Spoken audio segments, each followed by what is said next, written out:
നമസ്കാരം, എല്ലാവർക്കും മലയാളി വാർത്തയിലേക്ക് സ്വാഗതം. ഗ്യാൻവാപ്പിയിൽ ആരാധന നടത്തി ഹൈന്ദവ വിഭാഗം.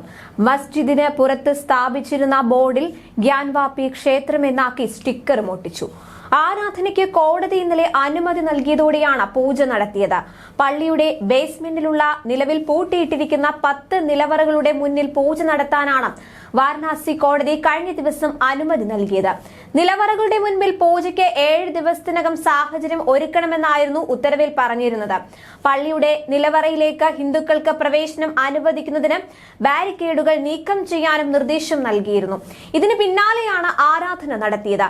ഇതുകൂടാതെ ഗ്യാൻവാപ്പി മസ്ജിദിന്റെ പേരും ഹിന്ദുത്വ സംഘടനകൾ മറച്ചു. മാത്രമല്ല, മസ്ജിദിന് പുറത്ത് സ്ഥാപിച്ചിരുന്ന ബോർഡിൽ ഗ്യാൻവാപ്പി ക്ഷേത്രം എന്നാക്കി സ്റ്റിക്കറും ഒട്ടിച്ചിരിക്കുകയാണ്.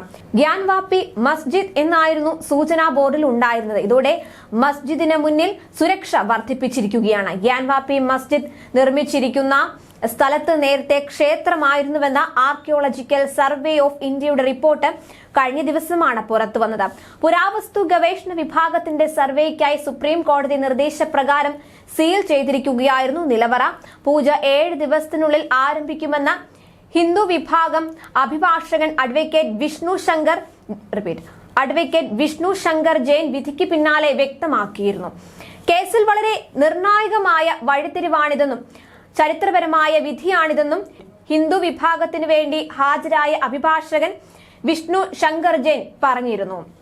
അതേസമയം നിയമപരമായി മുന്നോട്ട് പോകുമെന്നാണ് മസ്ജിദ് കമ്മിറ്റിയുടെ പ്രതികരണം. ജില്ലാ കോടതി ഉത്തരവിനെതിരെ അപ്പീൽ നൽകുമെന്നായിരുന്നു അഞ്ജുമാൻ ഇന്തസാമിയ മസ്ജിദ് കമ്മിറ്റിയുടെ അഭിഭാഷകൻ അഖ്ലാഖ് അഹമ്മദിന്റെ പ്രതികരണം. ഹർജി തള്ളണമെന്ന മസ്ജിദ് കമ്മിറ്റിയുടെ അപേക്ഷയിൽ വാദം കേൾക്കുന്നത് ഫെബ്രുവരി 8 മാറ്റിയിട്ടുണ്ട്. മസ്ജിദ് നിർമ്മിക്കുന്നതിന് മുൻപ് ഗ്യാൻവാപ്പി പള്ളിയുടെ സ്ഥാനത്ത് ഒരു ഹിന്ദു ക്ഷേത്രം ഉണ്ടായിരുന്നുവെന്ന ആർക്കിയോളജിക്കൽ സർവേ ഓഫ് ഇന്ത്യയുടെ റിപ്പോർട്ട് നേരത്തെ പുറത്തു വന്നിരുന്നു.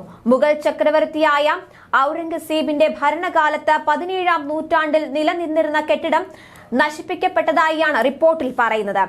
ദേവനാഗരി, അതുപോലെ തെലുങ്ക്, കന്നഡ, മറ്റ് ലിപികളിൽ എഴുത്തുകളുള്ള പുരാതന ഹിന്ദു ക്ഷേത്രത്തിന്റെ അവശേഷിപ്പുകൾ കണ്ടെത്തിയതായും റിപ്പോർട്ടിൽ പരാമർശിക്കുന്നുണ്ട്. ലിഖിതങ്ങളിൽ ജനാർദ്ദനൻ, രുദ്രൻ, ഉമേശ്വരൻ എന്നിങ്ങനെ 3 പേരുകൾ ഉണ്ടെന്നും പറയുന്നുണ്ട്. മസ്ജിദിൽ ശിവലിംഗം കണ്ടെത്തിയതായ പ്രദേശവും സുപ്രീം കോടതി 2022 സീൽ ചെയ്തിരിക്കുകയാണ്. ന്യൂസ് ഡെസ്ക് മലയാളി വാർത്ത.